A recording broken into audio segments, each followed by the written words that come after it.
Olá a todos, sejam muito bem-vindos. Meu nome é Marcos, sou graduando em Engenharia Elétrica, em Habilitação e Energia pelo UFJF e atualmente participo do Programa de Educação Tutorial em Engenharia Elétrica.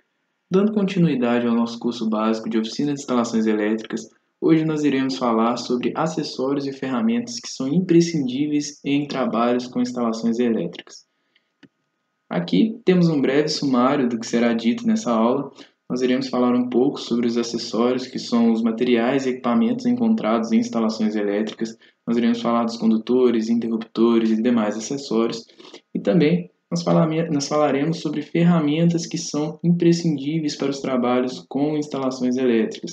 E aqui nós separamos esse módulo em ferramentas de uso geral, que são ferramentas mais comuns no mercado, e também algumas ferramentas de uso específico, que são ferramentas voltadas para a área da engenharia elétrica e trabalhos com eletricidade. Dando continuidade, nós iremos agora falar sobre acessórios para utilização em instalações elétricas. Bom, começamos aqui pelos condutores. Os condutores nada mais são do que elementos de ligação dos circuitos de iluminação, tomadas ou demais cargas que você pode ter em instalações elétricas. Ou seja, no final das contas, os condutores ele é o local onde a corrente elétrica é percorrida, onde ela é transportada de um lugar para o outro. E aqui dentro de condutores nós temos duas classes de condutores, que são os cabos e os fios. E aqui vale ressaltar as diferenças entre cabo e fio. Cabo geralmente é formado por vários filamentos finos, tornando esse cabo maleável, o trabalho dele mais fácil, ele tem maior flexibilidade para ser trabalhado. Já o fio, ele é feito de um único filamento espesso, o que os torna rígidos. Fio, como a gente bem conhece, ele pode ser conhecido também como fio rígido. Ele tem uma menor flexibilidade, ele é mais duro, ele é mais difícil de ser trabalhado. Geralmente, em instalações elétricas, nós utilizamos mais cabos, cabos condutores, que são esses com filamentos mais finos. Bom, falando um pouco mais de condutores, é importante ressaltar que, dentro da norma brasileira de regulamentação de instalações elétricas, a 5410, ela estabelece algum padrão de cores que a gente precisa utilizar para a identificação de condutores dentro dos circuitos e instalações elétricas. Circuitos que são grandes, a gente precisa de uma norma estabelecida para poder identificar melhor o que está acontecendo dentro daquele circuito. E em cada condutor é importante ter algumas informações que são pré-definidas. São elas bitola, isolação, temperatura e também o fabricante. Aqui a gente destaca que nós temos os seguintes condutores em circuitos de instalações elétricas. Nós temos o condutor de proteção, que geralmente é identificado pela cor verde e amarela, ou somente a cor verde, ou somente a cor amarela. Existe essa variação dentro da norma. O condutor fase, aquele condutor que carrega a energia realmente, ele é identificado pela cor vermelha. E o condutor neutro é identificado pela cor azul e o retorno é identificado pela cor preta. Nós vamos ter uma aula aqui no canal mais específica falando sobre condutores e dimensionamento desses condutores em instalações elétricas, pois é importante ter um projeto bem dimensionado para que não ocorra nenhuma falha técnica na instalação elétrica residencial ou predial. Bom, seguindo, aqui nós iremos falar também sobre interruptores e a principal finalidade de um interruptor é ser uma chave seccionadora para acender e desligar lâmpadas. São dispositivos de manobra feitos em corpo termoplástico com furos para fixação na parede e possui bornes para ligação dos condutores. Eu não irei entrar aqui muito a fundo em tipos de interruptores, mas eu vou destacar alguns principais que a gente encontra em instalações elétricas, que são eles: o interruptor simples, o interruptor paralelo, o interruptor intermediário, o interruptor múltiplo. E aqui nós podemos ver alguma diferençazinha entre eles no corpo deles, a diferença na prática desses interruptores, e cada um ele tem uma aplicação específica. Também não vou entrar muito a fundo nessa parte de interruptores, porque nós teremos uma aula específica de projeto falando sobre qual a finalidade de um interruptor paralelo, qual a finalidade de um interruptor intermediário e também de um interruptor múltiplo. Bom, agora nós iremos falar um pouco mais sobre outro acessório que é muito importante em instalações elétricas, que são os receptáculos ou soquete. O receptáculo ele possui uma base de plástico ou porcelana, uma rosca metálica interna e bornes para ligação. A principal função de um receptáculo é ser o ponto de conexão entre a lâmpada e os condutores, ou seja, é onde nós fixamos a nossa lâmpada, seja ela no teto, seja ela em paredes, seja ela em qualquer lugar que esteja. E aqui vale ressaltar alguns tipos de receptáculos mais encontrados no mercado, que é o receptáculo tipo E, e aí existem algumas variações dele, o E27, o E40, o E12, que geralmente são para lâmpadas fluorescentes e incandescentes, ou seja, são mais comuns da gente encontrar aí no mercado. Também a gente tem o receptáculo do tipo GU-MRGX, que tem uma aplicação mais específica, né, para lâmpadas dicróicas, e também o receptáculo para lâmpada tubular, né, aquelas lâmpadas tubulares maiores que a gente encontra em ambientes como sala de aula, como teatros e demais ambientes aí que a gente pode aplicar as lâmpadas tubulares. E aqui alguma foto só para exemplificar, né, esse tipo de receptáculo tipo E, receptáculo tipo GU e também o receptáculo tubular. Bom, agora nós iremos falar um pouco mais sobre tomadas, né? Tomadas são dispositivos destinados à ligação de aparelhos em geral, ou seja, os equipamentos da sua casa, da sua residência, locais onde você pode realmente ligar seus aparelhos, né? Onde possui ali uma carga, né, da sua aplicação. Eles diferem-se da sua forma de aplicação, da quantidade de seus contatos e a sua capacidade elétrica. Bom, antigamente no Brasil, né, existiam diversos tipos de tomadas, né? E ao longo do tempo, entendeu-se ou percebeu-se que a tomada 3 pinos, né, que a gente tem hoje, que é mais comum no mercado e é até regulamentada por norma, ela é mais eficiente e mais segura para os nossos aparelhos. Então, a gente pode ver aí que houve uma evolução, essa fotinha ó, do lado esquerdo aí, houve uma evolução desses diferentes tipos de tomadas para o que a gente tem hoje, que é a tomada de 3 pinos.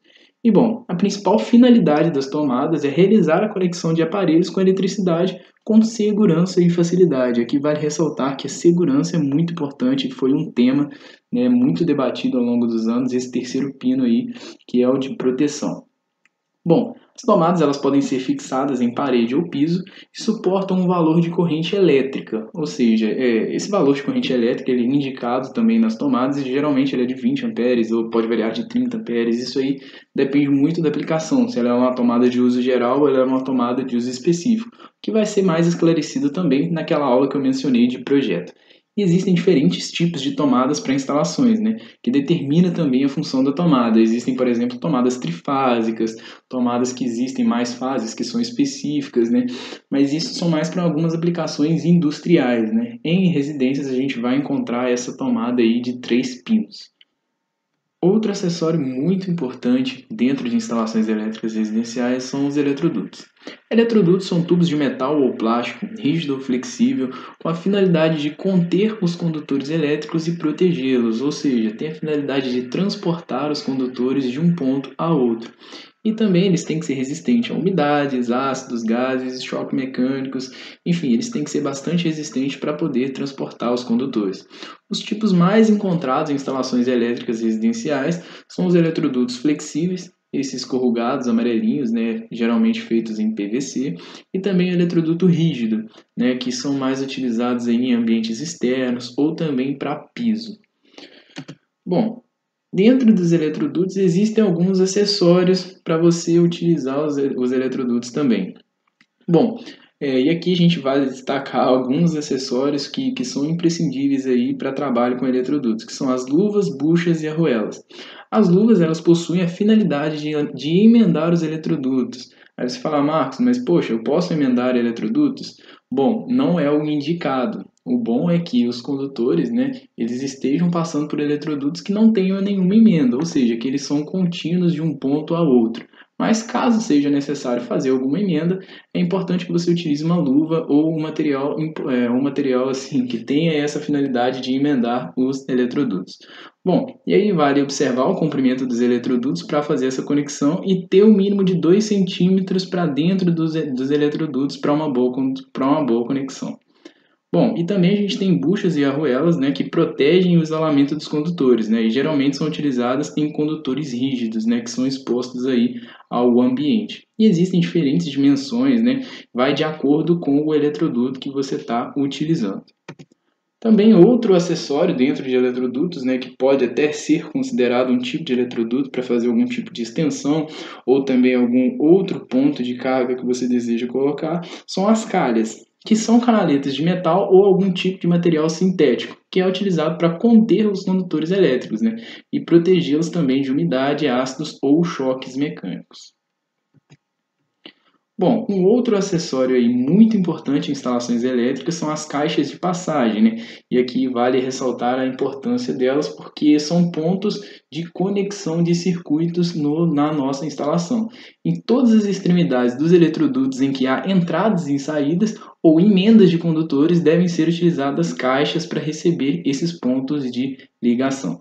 Ou seja, cada ponto que você tiver, ou uma carga, ou uma tomada, ou um interruptor, ou uma lâmpada, você tem que ter uma caixa de passagem para você passar esses condutores e levar eles até o seu ponto até o seu ponto de iluminação ou de carga, enfim. E dentro dessas caixas de passagens, né, existem diversas variações. A gente tem caixa 4x2, a gente tem a caixa 4x4, a caixa octogonal, o condulete roscável. São diversos tipos de caixas de passagem que a gente pode ter aí na nossa instalação elétrica. E cada um tem a sua finalidade específica. Isso vai ser esclarecido mais aí quando a gente tiver a nossa aula de projeto, né, falando um pouco mais sobre essas caixas. Elas também precisam ser dimensionadas de maneira correta a receber esses condutores.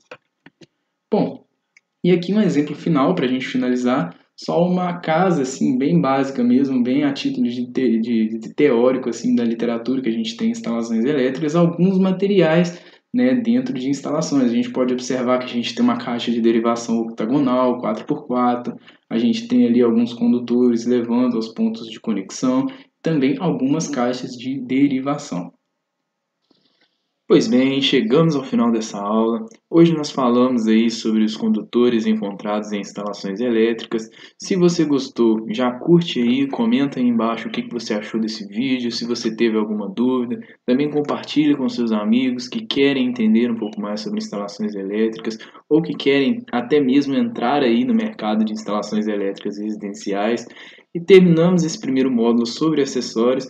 Na próxima aula, nós iremos falar sobre ferramentas para utilização em instalações elétricas, então não deixe de conferir a nossa próxima aula, a nossa playlist, e encontro vocês na próxima aula. Até mais, pessoal. Aquele abraço. Tchau, tchau.